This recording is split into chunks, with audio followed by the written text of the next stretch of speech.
जमीन तो देंगे ही नहीं चाहे जान दे देंगे। जमीन तो देंगे ही नहीं चाहे जान दे देंगे। जमीन तो देंगे ही नहीं चाहे जान दे देंगे। पालनागर और पालगढ़ के किसानों ने जब विरोध किया तो पालनागर को हटा दिया गया। ये विधायक वाइज जो जितना पावरफुल है उसकी उतनी चलती है। हमारे आठ विधायक जो भारतीय जनता पार्टी के हैं, चूंकि वो कांग्रेस से लाए गए तो उनको हराने के लिए हो सकता है पूरी स्कीम यही डालती है। मुख्यमंत्री जी भी बहुत ज्यादा जिस तरीके से अंग्रेजों के शासनकाल में हम कहते हैं कि बहुत बुरा दौर था, मैं बोलता हूं कि ये जो शिवराज सरकार है ये दौर उससे भी ज्यादा खतरनाक है। आज ये हालत है कि किसानों के पैरों से जमीन खिसक गई है। नमस्कार, बहुत स्वागत है आपका। मैं हूं दिलीप मिश्रा और आप देख रहे हैं टाइम्स एमपी।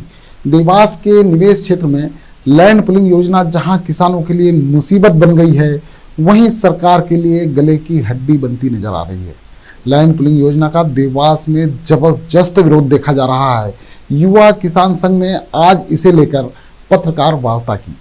पत्रकार वार्ता में युवा किसान संघ ने लैंड पुलिंग योजना का पुरजोर विरोध करते हुए कहा कि अगर सरकार यह योजना वापस नहीं लेती है तो वे गांव-गांव जाकर किसानों में जागृति की अलख जगाएंगे। फिर भी अगर इसे वापस नहीं लिया जाता है तो युवा किसान संघ देवास जिले की सभी 5 विधानसभा सीटों पर चुनाव लड़ेगा, क्योंकि सत्ता में बैठे लोग सिर्फ वोटों की राजनीति ही समझते हैं। युवा किसान संघ के अध्यक्ष रविंद्र चौधरी ने कहा कि हाटपिपलिया विधायक मनोज चौधरी पहले लैंड पुलिंग योजना के समर्थन में थे, किंतु जब उन्हें समझ में आया कि यहाँ के सभी किसान इसके विरोध में हैं तो उन्होंने किसानों को साथ ले जाकर मुख्यमंत्री से चर्चा कर इसे निरस्त करने की मांग की। उस समय मुख्यमंत्री शिवराज सिंह चौहान ने कहा था कि किसानों की बिना सहमति के उनकी 1 इंच जमीन भी नहीं ली जाएगी, किंतु इंदौर में हुई इन्वेस्टर्स मीट में मुख्यमंत्री ने कहा कि मध्य प्रदेश सरकार के पास 1,22,000 एकड़ का लैंड बैंक मौजूद है। उद्योगपति जिस पर हाथ रख देंगे वह जमीन उन्हें 1 महीने में दे दी जाएगी। रविंद्र चौधरी ने दस्तावेज दिखाते हुए कहा कि मध्य प्रदेश सरकार सितंबर में देवास के 32 गांवों को लैंड पुलिंग योजना में लेने का नोटिफिकेशन जारी कर चुकी है।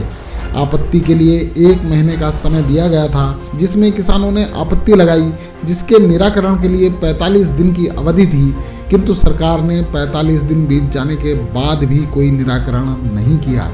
देवास के अमोना, बिंजाना, रसूलपुर, लोहार पिपलिया, बांगलदा, सिंगावदा, लोहारी, मरेठी, हवनखेड़ी, राजोदा, सिरोलिया, धामंदा सहित 32 गांव जिन्हें इस योजना में लिया गया है, इन 32 गांवों की करीब 26,500 बीघा जमीन इस योजना में आ रही है। इन गांवों में अधिकांश गांव हाटपिपलिया विधानसभा क्षेत्र के हैं। उन्होंने देवास विधायक पर निशाना साधते हुए कहा कि हमें लगता है कि ये नहीं चाहते कि मनोज चौधरी चुनाव जीतें। रविंद्र चौधरी ने कहा कि अगर यह योजना आती है तो आने वाले समय में किसानों को दूसरी जगह विस्थापित होना पड़ेगा। लैंड पुलिंग योजना में जो डेवलप जमीन किसानों को मिलेगी वह औद्योगिक होगी, तो उसका भारी भरकम टैक्स भी किसानों से वसूला जाएगा। उन्होंने कहा कि जो जमीन 80 में किसानों से ली गई थी उसमें भी 70% उद्योग अभी तक बंद पड़े हुए हैं। पत्रकार वार्ता में आए लोहार पिपलिया के किसान मदन लाल पटेल ने कहा कि हम जान दे देंगे लेकिन जमीन नहीं देंगे। ये वाले गांव लिए गए थे, लेकिन जब पालगढ़ भी था उसमें, फिर हाँ ये सारे गांव भी थे, लेकिन जब बाद में पालनागर और पालगढ़ के किसानों ने जब विरोध किया तो पालनागर को हटा दिया गया, और बाकी जो ये सिटीज इन गाँव के साथ साथ इस योजना को और आगे तक ले गए। विरोध किया वो गाँव नहीं हटे। हाँ, मतलब पूरे गांव नहीं हटे हैं, सिर्फ 2-3 गांव पालगढ़ और पालनागर को उसमें से हटा दिया गया है। बाकी रसलपुर और ये पूरा क्षेत्र है सिटी, क्योंकि यहाँ नहीं, ये विधायक वाइज जो जितना पावरफुल है उसकी उतनी चलती है। हमको तो ये भी लगता है कि हमारे हाटपिपलिया विधायक जो भारतीय जनता पार्टी के हैं, चूंकि वो कांग्रेस से लाए गए तो उनको हराने के लिए हो सकता है पूरी स्कीम यही डाल दी। अब देखो, अगर ये स्कीम देखा जाए तो पूरी हाटपिपलिया में डली है। इसका मतलब क्या है? क्योंकि सरकार जानती है कि एक विधानसभा से पूरा फैसला नहीं होगा सरकार। 32 गाँव हाटपिपलिया विधानसभा क्षेत्र 28 गाँव आ रहा है ना ये जिला पंचायत में, पर हाँ इसमें से 90% जो गांव है वो हाटपिपलिया विधानसभा। तो हाटपिपलिया विधायक क्या कह रहे हैं इस समय इस मामले में? हाटपिपलिया विधायक भी इसको पहले तो वो उसके समर्थन में बाद में जब आपके समर्थन में आ गए तो अब उनका क्या कहना है?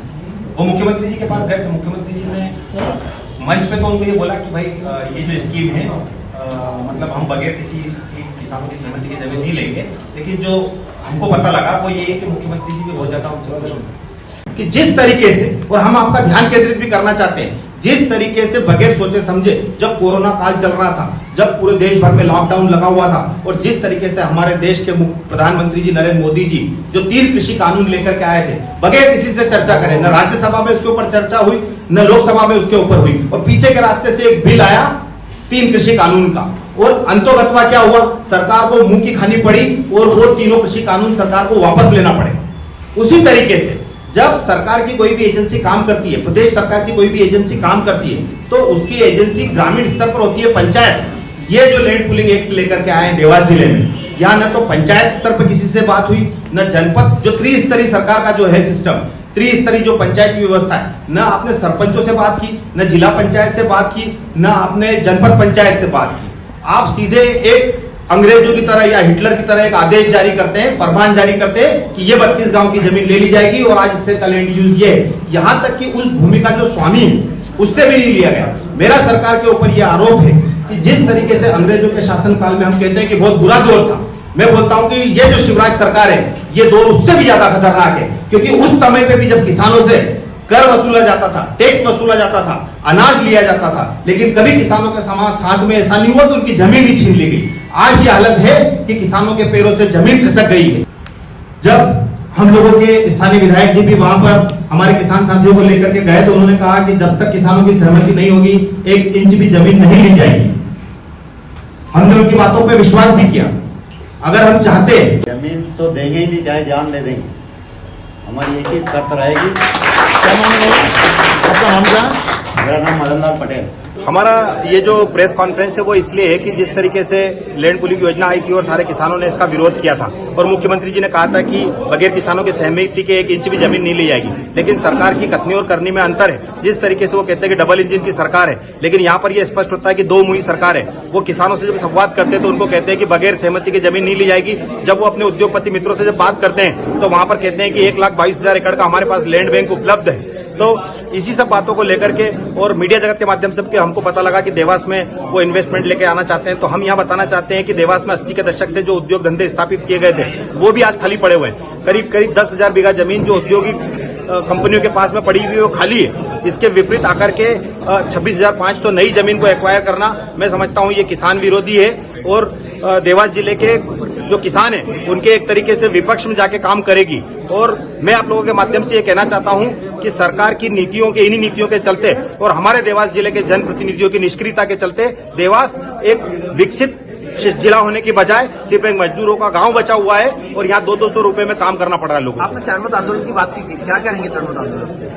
अगर सरकार ने हमारी सुध नहीं ली और ये जो नोटिफिकेशन था या जो योजना लेके आई है, इसको सार्वजनिक रूप से अगर सरकार निरस्त करने की अगर बात नहीं करती है, तो हम पंचायत स्तर पर जाएंगे, हर गांव-गांव तक जाकर हम किसानों को जागरूक करेंगे कि प्रदेश की जो सत्ताधारी दल है वो किसान विरोध